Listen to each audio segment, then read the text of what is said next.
Enquanto, se a gente olhar um cenário mais otimista, que seria essa linha azul mais escura, seria 25% acima da média histórica para esse período, a gente chegaria em 48%. Então, é mais ou menos o que a gente sempre imaginou, chegar em setembro, outubro, né? Seria o início, em tese, do período de chuvas.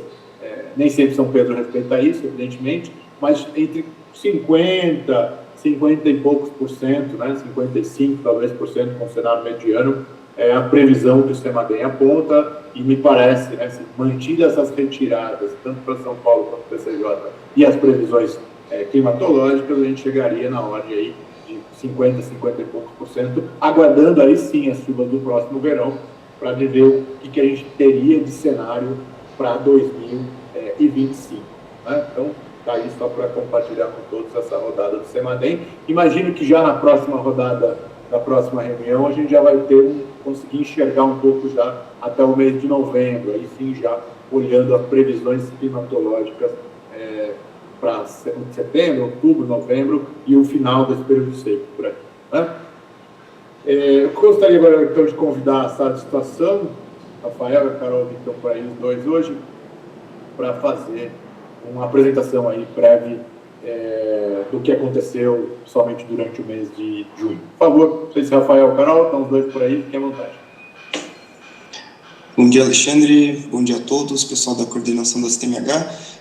Hoje eu vou fazer a apresentação, estou aqui com a equipe da sala de situação, né, que dá o apoio, a Caroline, a Ana Beatriz também, que dá o apoio mais na área de qualidade, né, a gente está aí prestes a elaborar, né, uma minuta de boletim com dados integrados de quantidade e qualidade, então estamos aqui para apresentar o panorama do mês de junho. Eu vou compartilhar minha apresentação e vocês só me confirmam se aparece.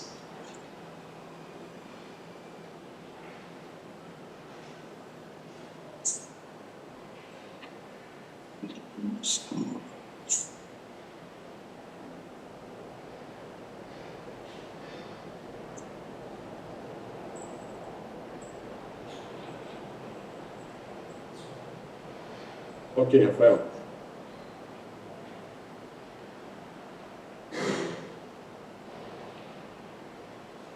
Ok. Então, para quem não me conhece, eu sou o Rafael Leite, trabalho no DAE, atualmente trabalho focado ali na diretoria de planejamento e monitoramento hidrológico, né? Então faço um trabalho descentralizado em sala de situação do PCJ, sala de situação de São Paulo. Então vamos começar aqui pelos dados de chuva. Como o Alexandre já mencionou, né, a gente passou por um junho muito seco. Dentro desse período aí de estiagem, né, é comum a gente ter baixas precipitações, mas é importante destacar que isso pode prejudicar bastante lá na frente, né, principalmente quando a gente pega esse período aí acumulado, né, de meses sem chuva. Isso seca bastante o solo, aumenta a possibilidade de queimadas, né, então o próprio balanço hídrico pode ser impactado, né, quando a gente leva em consideração evapotranspiração, né, e a própria qualidade dos rios, principalmente em cursos d'água menores. Então, a gente, pegando aí em cada subbacia das bacias PCJ, né, a gente vê o mesmo padrão, né, precipitações próximas de zero. O que a gente tem de acumulado aí, possivelmente foi de água ali que acumulou no pluviômetro por conta do orvalho, né, então não tivemos chuvas significativas, né, passando pelo Atibaia, Jaguari, a partir ali da formação do rio Piracicaba, bacia do Capivari e rio Jundiaí também, com precipitações abaixo do esperado em termos de média das estações que monitoram ali a cada uma das bacias. Quando a gente analisa, né, o que era esperado em termos de climatologia, né, que seria uma média com pelo menos 30 anos aí de dados históricos, a gente percebe, né, conforme dados aí do Instituto Nacional de Meteorologia, que eram esperados acumulados entre 20 e 60 milímetros. Mas o que aconteceu foi que a gente teve aí um mês inteiro sem chuva, com chuvas abaixo da média, né, praticamente zerados. Eu coloquei esse gráfico aqui, que mostra a precipitação, né, em todas as UGRs do estado de São Paulo, e a gente percebe que PCJ não foi exceção, né? A gente sofreu aí com bloqueio atmosférico, e da maior parte do estado tivemos chuvas abaixo do esperado, né? Salvo ali a região do litoral, né, que tem a forte influência de sistemas que atuam próximo à costa, né, e frentes frias também. Trazendo agora aqui para vocês um recorte do monitor de secas, que é um programa importante, né, que foi desenvolvido aí ao longo dos anos e que é um instrumento importante que dá subsídios para tomadores de decisão, para os estados, municípios, em relação ao período de secas, né, períodos de estiagem prolongados. Então, esse monitor de secas, né, é um produto que é elaborado periodicamente, de forma conjunta entre diversas instituições, né. Então, esse acompanhamento periódico, né, é em relação à atuação da seca em cada um dos estados. Existe uma classificação de seca por grau de severidade, né, então a gente tem 5 categorias, e também temos a indicação de impactos, né, se é um impacto de curto ou longo prazo. Ali no destaque, né, a gente tem as bacias PCJ, que já está dentro de uma categoria de seca fraca, né, que está bastante associada à umidade do solo, a questões do setor agrícola. Então, é importante a gente sempre ficar de olho nesse produto, né, principalmente em relação ao planejamento, né, e tomadas de decisão em relação à mitigação de possíveis problemas. Rafael, desculpa te interromper. Aqui para a gente está ainda na climatologia de precipitação de junho. Você tinha passado já? Passei. Parou nessa tela. Vamos de novo aqui.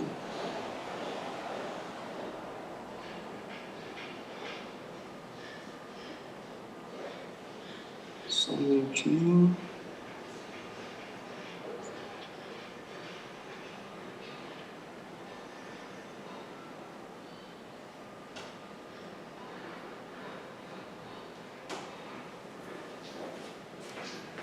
Acho que agora apareceu, né?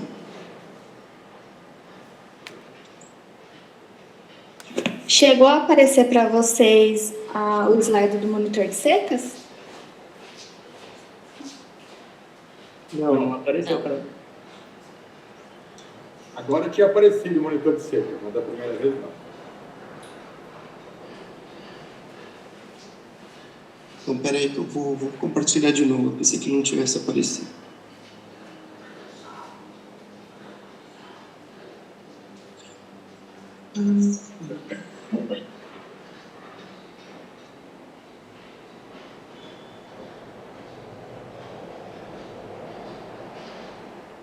Compartilhei agora. Vê se aparece. Ok. Ok? Ok. Vamos lá. Qualquer problema aí, vocês me avisam, por favor. Bom, então, como eu estava mencionando, né, dentro do monitor de secas, né, as bacias PCJ, aí a gente verifica que já está dentro de uma categoria de seca fraca, está associado principalmente à umidade do solo. Vou avançar aqui para a gente não alongar na apresentação. Mudou o slide para vocês? Destaques? Então, eu coloquei alguns destaques aqui, né? Em junho a gente teve aí todas as estações que a gente tem uma média histórica calculada, né? Todas registraram acumulados abaixo do que era esperado, né? Tivemos aí 30 dias sem registros de precipitações significativas, e isso muito por conta de um bloqueio atmosférico, né? Que atuou aqui na região, né? Sudeste, e que impediu chegadas de frentes frias, né? E outros sistemas que atuam seja no continente ou ali na costa do estado.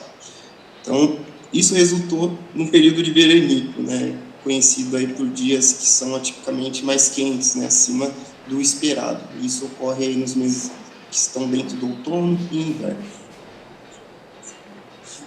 Agora, passando aqui para os dados fluviométricos, a gente traz esses gráficos, né, que um comparativo da média mensal de vazão com as médias por década, né, de cada uma dessas estações, né, que possuem séries históricas mais longas. Então, a gente percebe aqui que muito por conta desses meses, principalmente ali, iniciando em dezembro de 2023, que a gente já teve precipitações abaixo da média, isso se reflete bastante aqui quando a gente chega nas nossas vazões de estiagem.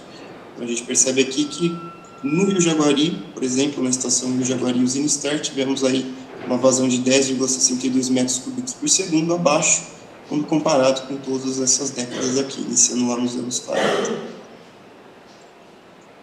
Passando para a subbacia do rio Atibaia, a gente percebe a mesma situação, né? Vazões ali abaixo do que era esperado, né? Mas que tem bastante influência ali do sistema Cantareira.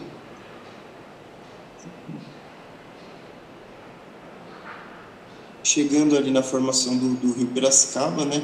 Essa aqui é a última estação que a gente tem, mais a jusante.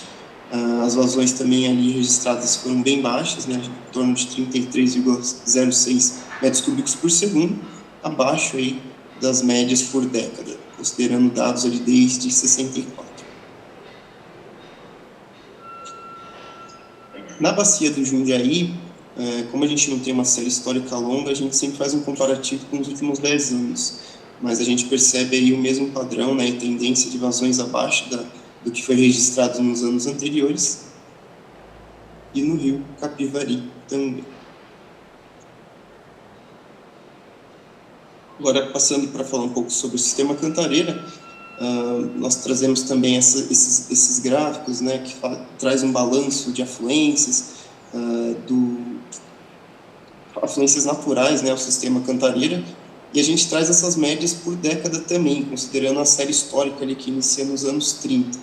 Então, essa linha laranja que mostra as vazões afluentes ao longo dos meses, né, de 2024, a gente percebe que desde janeiro essas vazões médias estão abaixo, né, quando se compara aí com as vazões médias por década, né, e o que aconteceu em 2023.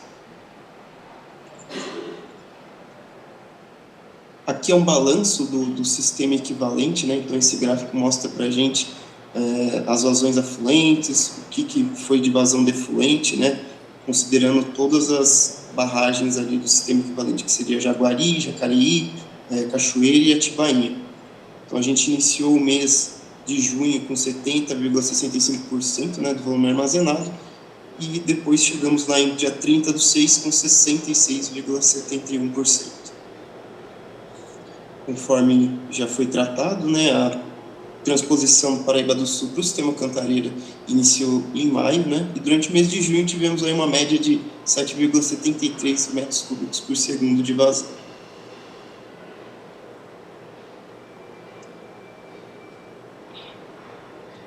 Em relação ao volume utilizado, esse gráfico aqui traz um comparativo em relação ao que foi utilizado, né, nesse ano de 2024, né, em junho de 2024, com os outros junhos dos anos anteriores, né, em relação à operação com a nova resolução de outorga. Então, a gente percebe aqui que no mês de junho, comparado com o ano de 2023, a gente utilizou 38% a mais, né? Isso aí muito por conta dos reflexos da falta de precipitação, né? E baixas vazões nos rios Jaguari e Atibaia.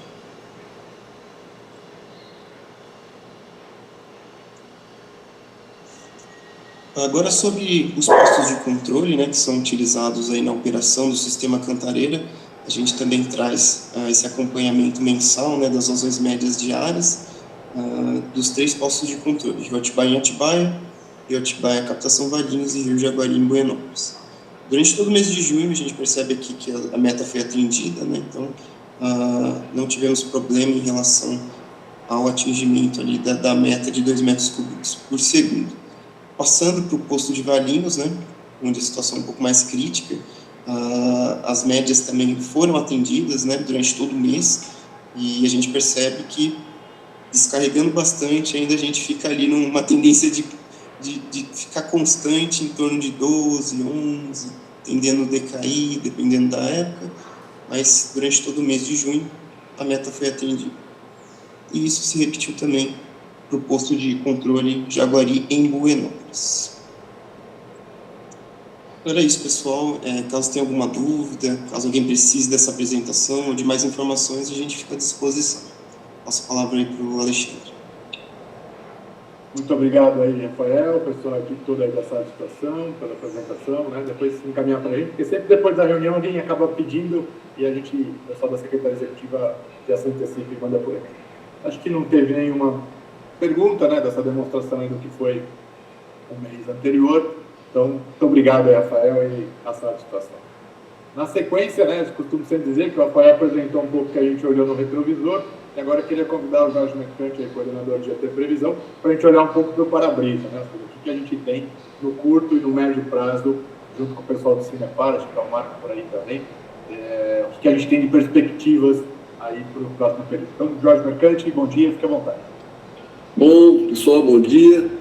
Alexandre, você tentou dizer que você está presente também, né? Ô, Jorge, perdão, é que você é tão de casa da CTMH, que eu me esqueci na abertura das outras câmaras técnicas. Você está sempre presente, que o Jorge está por aqui. Tá.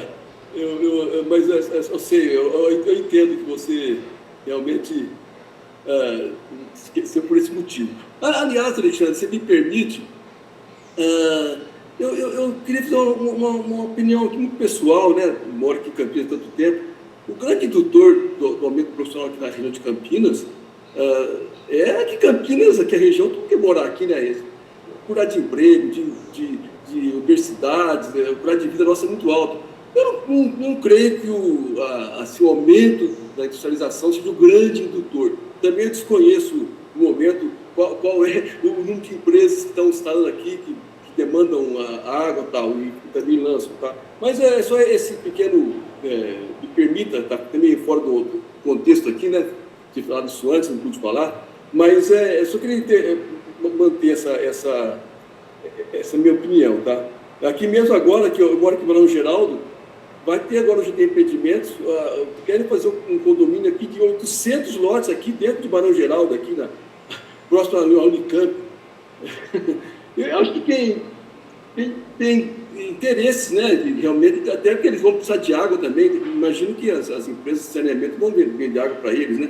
Então, acho que esse assunto poderia ser futuramente melhor discutido em outra prioridade em relação à questão aí da indústria, nessa demanda por água e de lançamento. Tá? Me permita, como você tem indústria, falar isso agora. Desculpe, vamos voltar aqui ao que interessa aqui. Tá? Bom, estão vendo a minha apresentação? Você pode colocar em tela cheia, né? Isso, só colocar em tela cheia. Tá. Primeira coisa aqui a previsão hidrológica. Vejam só, esse mês foi realmente fácil de prever, porque não choveu, só teve um problema em Atibaia, porque lá teve a transmissão de dados que foi interrompida, então prejudicou assim, a previsão pelo Cinepar. Tá? Mas vejam que em 27 dias a vazão observada foi 20% menor que a prevista. Foi um ótimo resultado em Buenópolis. 22 em Atibaia e com 7 dias de antecedência e 29 dias em Valinhos. Tá? Então, foi muito bom nesse aspecto. Aqui a série histórica, aí realmente, quando entra os meses mais complicados de previsão, seja no verão, né? 19, 21 e 19 é a média. Então, quase todos o mesmo padrão, aos 3 pontos, nos últimos 12 meses. Tá? Agora, aquilo lá é uma visão assim, mais do consumidor, né? Agora, aqui é a visão realmente de quem trabalha com modelagem. Né? Observe que aqui não foram 30 dias, tá? Não teve 3 dias sem ter a previsão, mas 27 dias em Buenópolis foi inferior a 6% o índice de trabalho de predição. Então, excelente, né? 27 também aqui em Atibaia Valinhos, e em Atibaia realmente tivemos problemas aqui, né? E a média histórica também, por que pareça, 7 dias em Valinhos é o melhor de todos, né? Realmente o modelo está muito bom para Valinhos. Previsão meteorológica. Eu sempre ressalto que isso aqui é chuva, não é nuvem, é chuva por satélite, quer dizer, é um método indireto. Você observa, então, aqui ontem, essa linha aqui, que foi uma frente fria que passou, provavelmente, né? E aqui todo o interior aqui do Brasil, né, praticamente, exceto aqui o litoral do Rio de Janeiro, e lá o norte do país, seco. E hoje, mesma coisa, né? Praticamente sem chuvas. Aqui só curiosidade, o furacão lá, né? Tá indo lá para o Golfo do México, só para... Estava aberta aqui a tela e eu coloquei. Agora, a previsão do CIMEPAR de ontem, ó, mostrando aqui essa massa de ar mais frio que ontem, realmente, que eu vi a temperatura aqui na região também nossa, do CJ, frente frias aqui já no oceano. A de hoje, ó, mostra aqui uma linha de estabilidade aqui, né, em cima do Rio Grande do Sul. Pode ser que aqui se forme uma nova frente fria, ou uma frontogênese, né, talvez. E a de hoje, ó, nublosidade já aqui no Rio Grande do Sul, e aqui o tempo bom aí, seco. Aqui são as cartas sinóticas lá do INMET, do dia 29, aqui é a evolução da frente fria, né? Vocês estão vendo aqui, ó, ela passou por São Paulo, foi embora para o litoral, né? Aqui é de ontem, hoje não saiu ainda do INMET, isso aqui é das 12 horas, e aqui da Marinha de hoje também tem a novidade, não. Tem uma frente fria aqui já na Argentina ainda. Bom, com isso, o que fala a meteorologia aí, né? Tempo, segundo o CPTEC, sem chuvas, leve por lá de chuva lá no dia 9 ainda só, né? Aqui, ó, provavelmente entrando uma nova frente fria aqui, tá? Sem chuva para cá, aqui está ganhando temperatura, mudou o vento para sudeste. CIMEPAR também, próximos dias sem previsão de chuva. As vazões aqui, ó, caindo, né? Isso aqui foi observado, isso aqui é provável. E lá em Buenópolis, né? Fica ainda bem distante do limite aqui inferior. Atibaia também caindo, mas distante do limite inferior. E Valinhos, né? Como sempre, na tangente aqui, né? Aproximando aqui do valor mínimo que a outorga preconiza. Então, provavelmente, vocês vão ter que pensar, talvez, em abertura aí nos próximos dias. A notícia boa é que aquele modelo do CIMEPAR que pega vários modelos e faz a mediana aqui, ó, uma chuvinha aí mais provável aqui lá para o dia 10, dia 11, né? Então, pode ser que tenha um período aqui, a gente mostrou o dia 9 aqui, né? Mas observe que a tendência da mediana é aumentar aqui ao longo dos próximos dias depois do dia 9, dia 10 e 11. Então, tem chance de chuva realmente no período úmido ainda a partir do dia 9, tá? Aqui para Valinhos. Aqui é o SPI da Replan, então, os últimos, aí desde 90, né? Mas daqui para os últimos 12 meses, né? O 12 é o azul e o vermelho é o 24, tá? Então, você observe que continua ainda abaixo de zero, né? Estava melhorando, mas essa seca aí dos últimos meses, né? De abril para cá, prejudicou bastante essa recuperação. Isso aqui é da Exalc, também é um modelo um pouco diferente, mas é a mesma tendência, né? A região é muito próxima, a gente vê que tem uma certa aderência entre eles. E eu peguei agora aqui o SPI, lá desse boletim 08 aqui do painel NIM, do INPE, INBET e ANSENAD. Nos últimos 12 meses, observe aqui, ó, chuva no Rio Grande do Sul, né? E aqui seco, de 24, menos, mas atenuado, porque aqui a chuva dos anos anteriores, né, influenciou para a gente. Ó, esse relatório, gente, é sensacional. Ele é amplo, ele é bem assim também, ele entra em detalhes, vale a pena, viu? Só colocar lá, boletim número 8, painel lá na web, que a gente acessa ele. É bem intenso. Então, aí o INPE, o INMET, a ANA e o SENAD elaboram. Vale a pena ver. Para quem tem mais curiosidade sobre o El Niño, inclusive fala da pressão lá em Darwin e lá no Tahiti, explica tudo com bastante detalhe quem tem interesse no assunto. Encerrando a previsão climática, sempre lembrando que interessa é o nível 3.4, né, que aqui, esse aqui ó, é o de janeiro, só para mostrar como estava forte, né, acima da média aqui, climatológica, a temperatura da água do mar aqui no Pacífico Equatorial, né. Agora, da última semana de junho, vejam só que já azulou aqui, está abaixo da média, e aqui está dentro da média, então a tendência realmente do Laninha se estabelecer. É o que o modelo lá do NOAA, né, no começo do mês de julho, previu, né, de junho, né, e no meio do mês de junho também prevendo aqui a maior probabilidade, então, de ocorrência do Laninha. Aqui, ó, é a provocação que eu faço para os acadêmicos, né? Isso aqui é provocação, lógico, não tive nenhuma pretensão com isso. Eu peguei aqui, ó, agora por mês, desde 1950, pegando lá os dados da Exalc, né, pluviometria, comparando com Laninha e El Niño. Conclusão é quase nenhuma, né? A não ser que o total de chuva no El Niño é um pouco maior que o Laninha. Aqui, ó, o janeiro do Laninha chove mais que o El Niño. Então, a média, né, ela dá algumas, lógico, dá algumas indicações, né? Mas demonstra que para nós aqui na região sudeste, né, é muito complicado fazer previsão assim em relação à chuva, quando tem Laninha ou Ninho. Talvez se eu pegasse os dados, não sei o que eu peguei, fica um desafio aí, se me para, tem interesse aí, os dados do Rio Grande do Sul, e comparar com o Laninha e o El Niño, a gente vai ver que então realmente o Laninha aqui é bem mais seco, né, o total pelo menos, né, é bem mais seco do que o El Niño, tá? E o neutro realmente também não quis nada. É só provocação, viu, gente? Os acadêmicos irem mais fundo nessa pesquisa.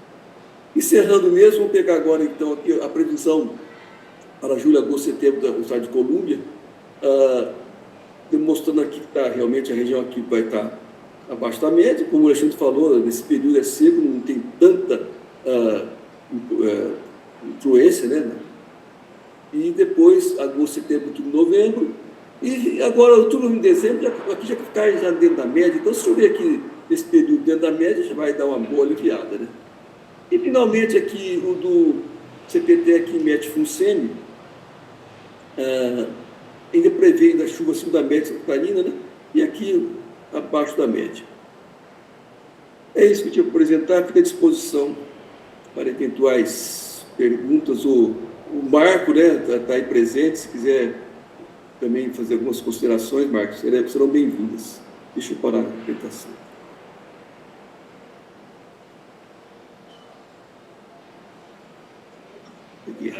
Só bom dia a todos aí.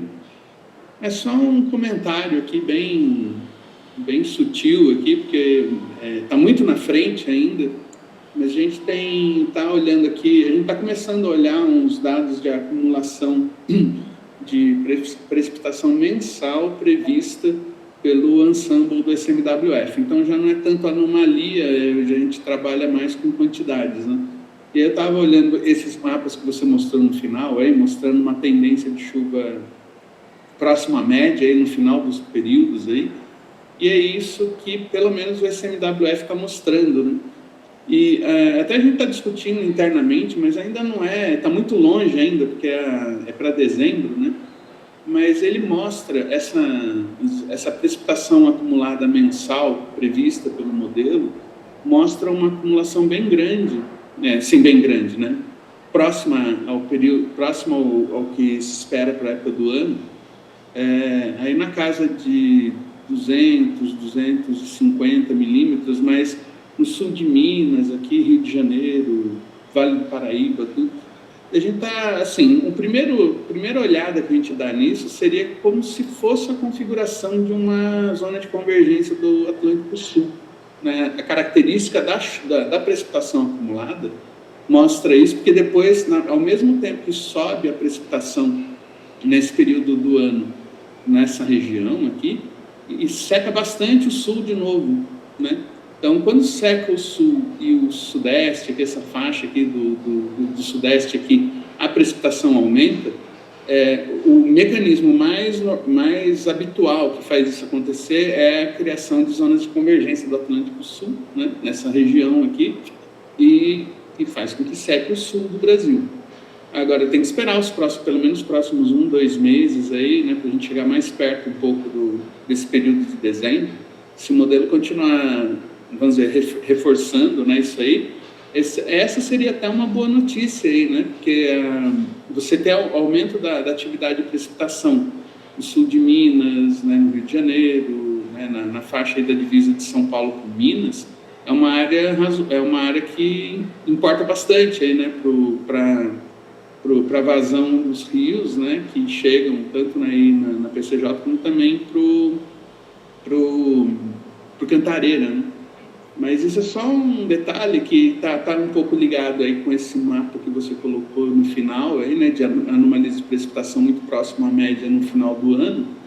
Então agora a gente vai continuar observando, né, vai continuar vendo as atualizações, mas é um primeiro sinal aí que, de novo, né, que quando você tem um evento de laninha, no Sudeste, você não tem o sinal claro do que acontece. Então, ter laninha ou El Niño aí, e você apostar na chuva acima ou abaixo da média em função só desse fenômeno, é muito complicado, porque realmente ele não tem um sinal claro na região, né, de correlação muito forte.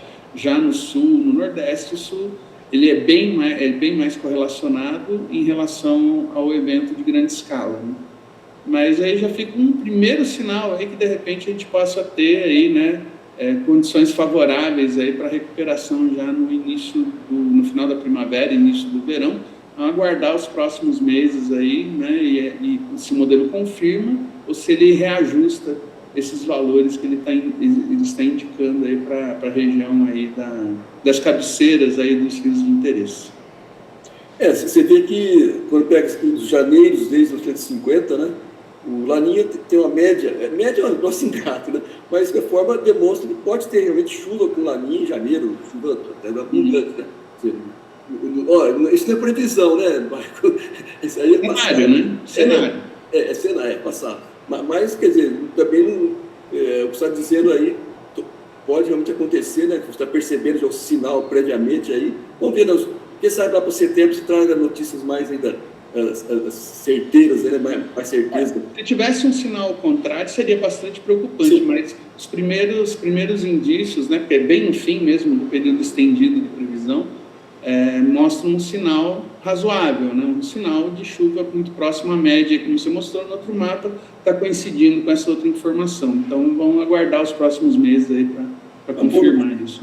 Marco, obrigado. Alexandre, então, passo a palavra para você. Muito obrigado. Muito obrigado, Jorge. Marco, que não tem nenhuma questão, foi muito claro. Ou seja, um cenário baixa previsão, né, precipitação para os próximos dias, quanto à operação mais de curto prazo. E no médio prazo, né, ainda há cenários mais otimistas, né, acho que a gente vai ter que, como o Marco disse, esperar um pouco as próximas rodadas para a gente conseguir enxergar um pouco, né, com mais clareza o próximo evento. Muito obrigado, Jorge. Já me desculpando mais uma vez, eu disse na abertura que eu ia me arriscar a citar as câmaras técnicas, mas com certeza eu tomaria um puxão de orelha. Essa previsão eu não errei. Não, eu nem falei nada, porque você sabe que eu participo aqui da CTMH, então nem tem como ser verdade. Pelo amor de Deus, longe disso. Obrigado, Jorge. Obrigado. E só dizendo, né, também agradecendo a registrar o Massal, né, de Jundiaí também tem feito vários comentários aí no chat, disse dos empreendimentos, né, na região de Jundiaí. De fato, né, ou seja, se a gente olhar o processo da macrometrópole, né, de expansão para a nossa região, não é de hoje, né, ou seja, os viés logísticos, rodovia, aeroporto, tantas outras coisas. E claro que, né, é uma preocupação grande a quantidade de diretrizes, né, que hoje emitidas para os empreendimentos, que vai fazer naturalmente que o nosso crescimento vegetativo, só olhar os dados do IBGE, o quanto cresce, né? Então, tem municípios que às vezes têm diretriz para 30%, 40% da outorga hoje existente. Se esses empreendimentos de fato se consolidarem, é necessário muito mais água e, naturalmente, mais água também para poder diluir, ainda que com tratamento, essas cargas, né? Então, como o Jorge colocou,